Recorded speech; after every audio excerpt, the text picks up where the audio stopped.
Hello. ആ സരിയല്ലേ? അതെ, സരി സൂരി. ഓക്കെ. എൻ്റെ പേര് ഷഹീദ്. ഞാൻ മാതൃഭൂമി ചാനലിലാണ് വിളിക്കുന്നത്. പറഞ്ഞേ. പിന്നെ ഞാൻ വിളിച്ചതേ, നമ്മുടെ കഴിഞ്ഞ ദിവസങ്ങളിൽ സോഷ്യൽ മീഡിയയിൽ ഭയങ്കര സജീവമായിട്ട് ഒരു ചർച്ച അങ്ങനെ നടക്കുന്നുണ്ട്.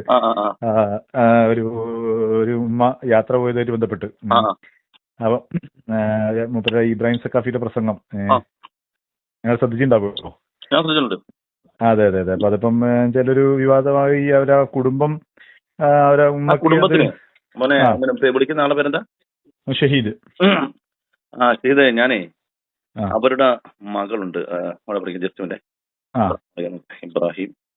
സെക്കൻഡ്, അവരുടെ മകളുടെ അവിടെ മകളുടെ പേര് ജിഫ്ന എന്ന് പറഞ്ഞ ജിഫ്ന ഇട്ടപ്പോ വാട്സപ്പിൽ ഇൻസ്റ്റാഗ്രാമിലൊക്കെ ഇട്ടിരിക്കുന്ന സ്റ്റോറി കണ്ടിരുന്നോ? ഞാൻ കണ്ടു. അത് അതിനകത്ത് അവര് പറയുന്നത്, ഈ കുടുംബത്തിൽ അവര് പറയുന്നത് ഒരു കാരണം പ്രശ്നങ്ങൾ വളച്ചൊടിക്കപ്പെടുകയാണ്. ഉസ്താദ് പറഞ്ഞ കാര്യത്തോട് ഒരു സംഘടനാപരമായോ അല്ലെങ്കിൽ മറ്റേതെങ്കിലും പ്രകടനങ്ങളോ അല്ല ഞാൻ സംസാരിച്ചത്. അത് തീർത്തും വ്യക്തിപരമായ ഒരു കാര്യമാണ്. അവർക്കുണ്ടായ ഒരു കാര്യം അത് പറഞ്ഞു കഴിഞ്ഞു. പിന്നെ അത് സാമൂഹ്യ വിഷയമാക്കി മാറ്റുന്നത് എന്തിനാണെന്ന് മനസ്സിലാക്കുന്നത്. ഞാൻ ഒരു കാര്യം മാതൃഭൂമി ഞാൻ ഒരു കാര്യം ചോദിക്കുന്നുള്ളൂ. മൂന്ന് യുവാക്കളെ നമ്മുടെ ഇന്ത്യയുടെ രഹസ്യങ്ങൾ പാകിസ്ഥാന് ഒറ്റിക്കൊടുത്തതിന്റെ പേരിൽ പിടിക്കപ്പെട്ടു. നിങ്ങൾ അറിഞ്ഞിരുന്നോ? അതെ അതെ. ആ വിഷയം നിങ്ങൾ ചർച്ച ചെയ്യുന്നുണ്ടോ ഇന്ന്?